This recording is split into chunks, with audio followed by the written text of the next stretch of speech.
Hi, everybody, and welcome to the Dr. Psych Mom Show. Today, we're going to talk about something that sounds maybe silly or like, what would the point be? And you saw it in the title. It's do something new once a week. And I will talk about what sort of personality issues this might help ameliorate. As soon as I tell you to subscribe, I have 165 subscriber episodes. They're awesome. I mean, I have everything from oral sex on women to boundary setting to issues when you're married to a guy in sales. I mean, I got like everything, and you get so many more hours of listening if you pay the $8.99 a month. All right. So what would doing something new once a week get you? Who is this intended for? Is it intended for people that are like super open-minded and always trying new stuff? No, of course not. It's just like couch to 5K. Is that for a triathlete? Obviously not. What it is for is people who have trouble getting outside their comfort zone. So sometimes people will come in and let's say it's a woman who will not be intimate. And I don't just mean physically intimate, by the way. People that won't have sex, they're not having long cuddle sessions and talking romantically and using pet names and hugging and kissing and doing a lot of nice things. No, because the problem is vulnerability. So they're not being vulnerable at all.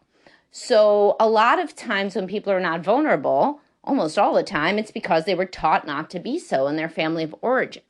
Their family was very focused on go play, do your own thing, don't bother anybody, don't need too much. So then they are more avoidant people. Now, there's also obviously anxious people who are preoccupied, and they learned that your parent is there for you sometimes, but not contingently on when you want it. It's just based on when they can. And so you have to be hypervigilant and basically follow them around physically or metaphorically so that you can wait for the moment that the shining spotlight of their love and attention can fall on you. So if you want a refresher on this, yet another paid episode is my attachment theory overview episode, which really goes through the different types in detail. And then, of course, there's fearful avoidant, which has its own podcast called Fearful Avoidant, the one you get when your childhood was abusive or traumatic or something like that in the title. And that one talks about how if you were abused or neglected, then you really didn't learn to trust and you're angry about it. So your relationships are more volatile and contentious. And in these two, people stay right inside their comfort zone. They're scared of vulnerability. All of these people are scared of vulnerability. And you could be securely attached and have had like a healthy home life, but genetically you got some of your parents' anxiety, social anxiety, generalized anxiety, and so it's very hard for you to get outside of your comfort zone too. Or you could have had a sexually traumatic experience, or you could have had an emotionally traumatic experience after childhood, and this kind of rewrote the narrative for you and diverted you onto a different path. So the point being, many, many things can make people scared of vulnerability or just anxious in general, but there's only really one thing that can change it. And that is actually changing it, behaving differently, incrementally, and that's what exposure therapy is all about. CBT is cognitive behavioral therapy, but really with this, it's the behavioral part that's transformative. A lot of people need to work on their cognitive frames before they feel safe or they feel that it would even be reasonable or important to try to get outside their comfort zone. They have to understand why. Well, habituation is why. People get used to new things. If you become somebody that tries new things, that's going to make your life better. Only better, not worse, The only way in which it could be worse is if you are then coupled with someone who remains closed-minded and then you grow dissatisfied. And this happens, by the way, because even though all therapy is not targeted to growing more open-minded, you can't really get through a process of therapy without growing more open-minded. Because if it's any good at all, the therapy, if it's useful at all to you, you're going to have some epiphanies. And by definition, an epiphany is when you realize something you never realized. So most people generalize from that and they say, well, shit, if I never realized how I was acting just like my mother, for example, in this relationship, What else didn't I realize? The world is my oyster. It's full of potential epiphanies, right? So after therapy, throughout therapy, people tend to grow more open-minded. This is why I have a podcast, say when one partner's improved mental health tanks the marriage, is the title, something like that. And so growing more open-minded is a general consequence of therapy, whether that's the intended, thing or not. And when people grow more open-minded, they are happier. I mean, there's less people to hate in the world. There's less people to judge. There's more options open to you. I'll just give you like an example, right? Just like a little example. So a lot of people think that they have to participate in certain holiday rituals. Otherwise, they'd be a bad person. So like it's Memorial Day, so you got to go to the barbecue with your in-laws. You got to stay the whole day, even though you hate your in-laws, and your kids' friends' parents that you want to get to know better invited you to a different barbecue. So you think, no, this sucks. This is just how my life goes. I can't go to the event that I might actually like that could, I could see actually facilitating an increased relationship with these people that I want to get to know, because we have to do this. So like, for example, if that person was in therapy, the therapist might work with them and try to problem solve, but the point of the problem solving is not to fix this one problem in therapy. It's to fix all the problems that are like this, which may be all the person's problems, are because, they think closed-mindedly and they perceive fewer options in the environment than others might perceive. So this person so this is what therapy would do, right? If you've never been in therapy. So we would talk about maybe, why do you think that these are your only options? Another person, for example, might think they could go to both barbecues. So if you put that out there as a potential solution, let's say the client says, no, I can't, because my mother-in-law would be so unhappy. And then my husband would be unhappy, and I would be considered a bad daughter-in-law. It's just not worth it. But I'll tell you, this is how my life goes. Things work out like this. It's very unfair. And I just don't understand how other people have social lives. Maybe, they just don't have a family around. Or maybe their family is different than my family. But, this is how my life is always going to go, right? So very, very negative, closed-minded, so there's something called the depressive cognitive triad, which I've mentioned before. When people are depressed, they have negative thoughts about self, world, and future. So this is how my life goes. The world's always kind of conspiring against me, and it'll keep going like this forever. So then we could talk about, how were you raised? Well, likely this person was raised to be a people pleaser and very focused on obligation, very scared of disappointing people. Maybe if they acted, against how the parents liked, then the parents would be very judgmental and critical and tell this now adult, when they were a child, that they were bad and disrespectful. So then this client internalized that you always have to do what everybody wants. That's in your family, otherwise you're bad, and you're always going to be disappointing the ones close to you, which is why she won't even bring it up with her husband, etc., etc. So all that's well and good. We could talk until we are blue in the face, but then hopefully through that talk, this cognitive reframing and really insight-oriented therapy, or insight-oriented coaching, really just having somebody who's looking at your past, for Christ's sake, because it's so important, another intelligent individual who's trying to help you make patterns out of your life, eventually you would say, well, shit, maybe there are multiple ways to skin a cat here. Maybe there are other things that wouldn't be as terrible. I guess I'll never know unless I try. So maybe what I'm going to do is I'll tell my husband that, maybe we could go to his mother for a couple hours, and then the rest of the time we'll be at the other barbecue. And so maybe in a best case scenario, which does happen a lot, the woman goes to her husband and he says, yeah, sure, that's fine. Oh, whatever. I'll tell mom. And then she's really astonished. She has like a huge epiphany. She's like, holy shit, maybe I did not ever have the risk of losing my husband's love if I were to say that I didn't want to participate in as many of his family's events the way that I had thought. And maybe the reason that I thought that comes from my own upbringing, and it's something that was learned and therefore could be unlearned. So then let's say the woman goes to the barbecue with the mother and then the barbecue with the friend. And then at the end, and we will have talked about all the fucking aspects of the barbecue, my God, till I feel like I could be at the barbecue, myself and know exactly what to say and that I know all these people. But, and then she'll go. And then at the end, we'll have prepped this and she'll say, oh, this was fun. We should do this again. What about we do it at my house in 2 weeks? And let's say that the woman, the barbecue hoster, says, sure, that sounds fun, right? So then the whole thing went so different, right? Because this woman did something she would never do. She did 2 things she would never do. Well, she did many things she would never do. She confronted the husband and said something that could potentially make him mad.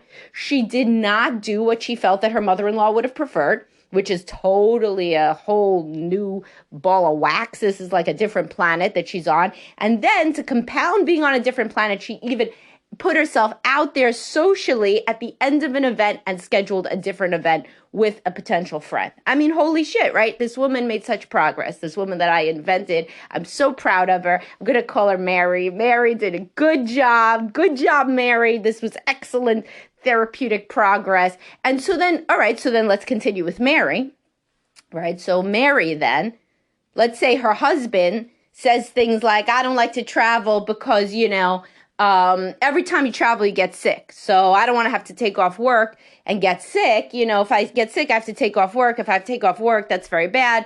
And then, eventually I'll lose my job. I'll lose the house.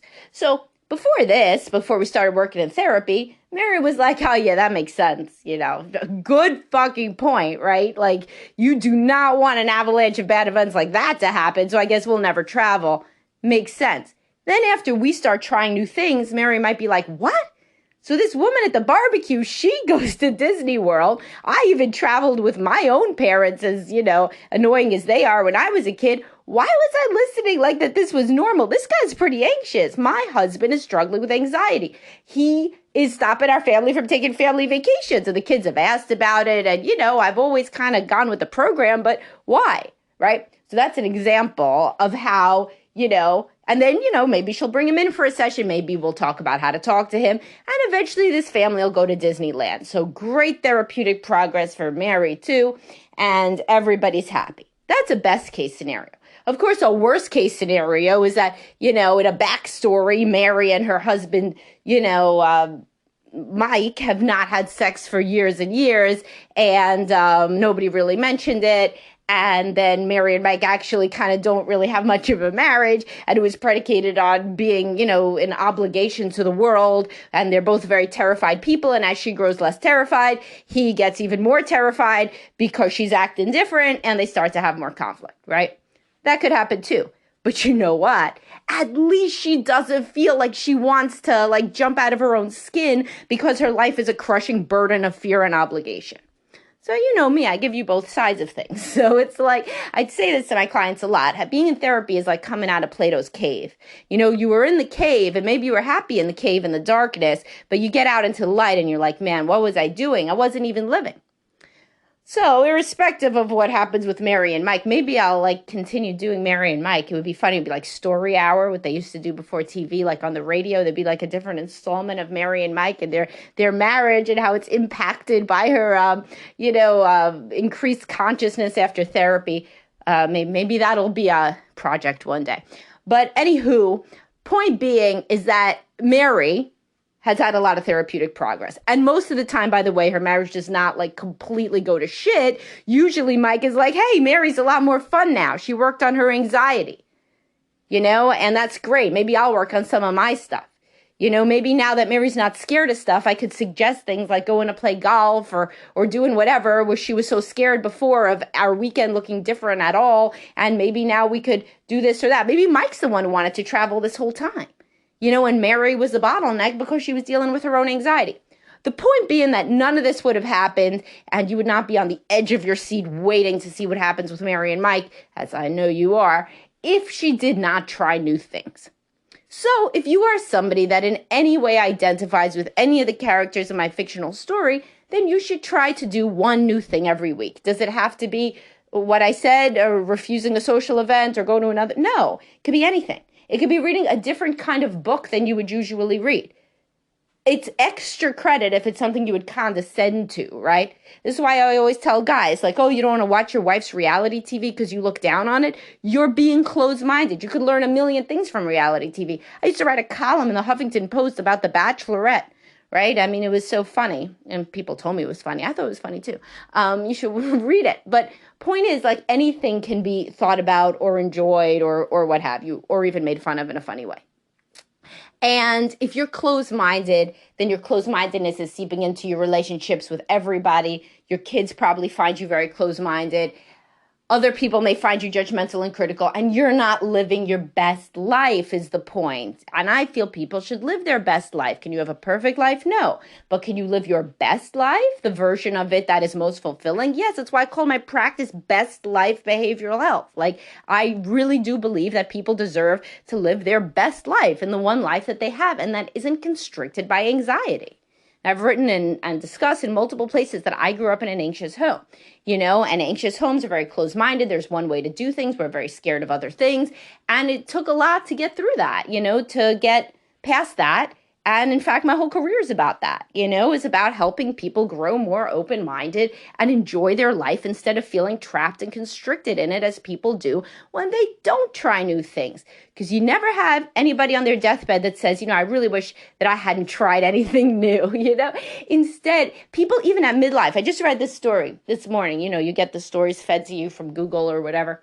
And of course, I'm going to get all the ones about existential crises. And so it was like, guy early retired at 43 and thinks it was a mistake. And so it talks about this guy, this was like Yahoo News, whatever. And he lived in the houses while he flipped them. And he did that 8 times while he was working a full-time job so that he could make, now he has $5 million in his account. And he said, I wouldn't do it again, And you know why he's saying that right now? Because he just turned into his 40s. He's in his early 40s. And that, according to everything I see, is the moment of existential midlife crisis. He's like, man, I used to be young and happy. My kids were young. I miss so much shit doing this. Now what do I have? I got $5 million in my account. My kids are teenagers.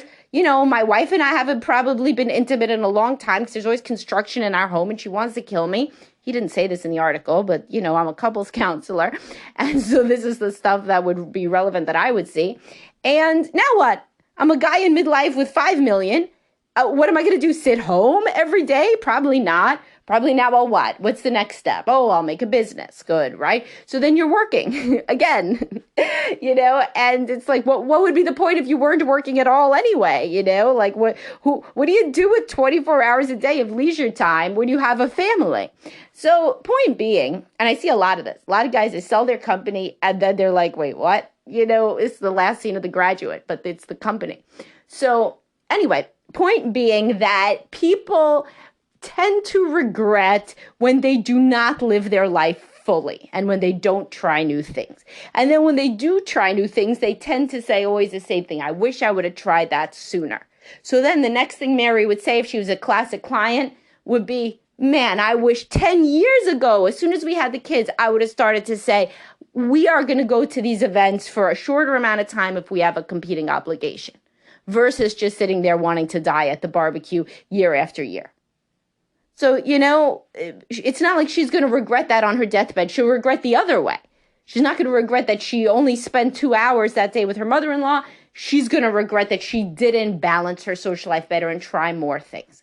So even reading it, as I was saying, reading a different book, watching a different movie, something that you would otherwise have condescended to or feared, certainly going outside your comfort zone in your relationship, saying something in a more loving way than you usually would, saying something that you're thinking that you wouldn't usually share for fear of being, criticized in some way, sharing a vulnerability, trying a new physical activity, literally anything, trying something new at the gym, taking a different class, joining a gym. And anything that you could do. If you do one new thing a week, then you are going to start to have an identity as a person who tries new things, which is antithetical to and protective against the continued identity of somebody who is stuck.